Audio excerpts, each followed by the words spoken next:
Africa is home to 1.4 billion people.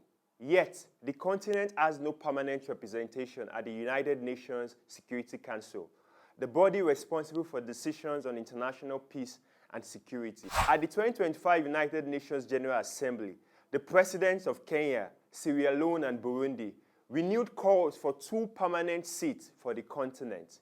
Africa's relationship with the United Nations dates back to its founding in 1945. At that time, most African states were still under colonial rule and had no say in shaping the United Nations Charter. Today, the continent accounts for more than a quarter of the UN member states, but none of its 54 countries have the power to veto decisions at the Security Council.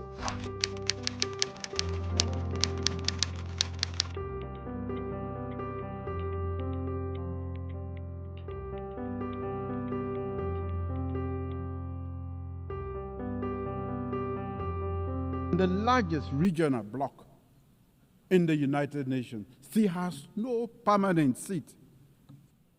This is unjust and untenable. Africa deserves, ladies and gentlemen, at the very least, 2 permanent seats with full rights, including the right to veto, and 2 additional non-permanent seats on the United Nations Security Council. This debate is not new.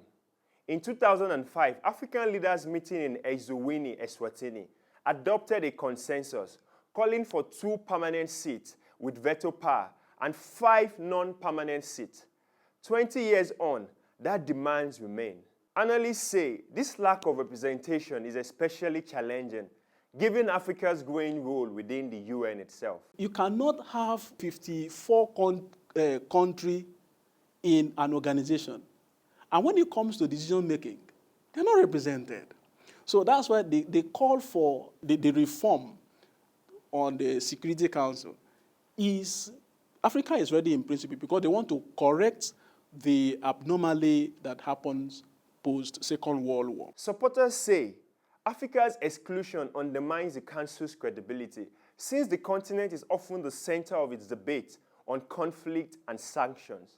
With its growing population, vast resources, and rising global influence, countries like Nigeria, Egypt, and South Africa are often named as candidates for permanent seats. Before this reform that Africa is pushing, before it scales through, there will be an enactment. There will be a kind of resolution. And who are the ones to assent to those resolutions? It's the P5 themselves. So I'm looking at that will be a serious crossroad for Africa. With global power shifts and Africa's influence rising, the question of permanent representation is gaining urgency.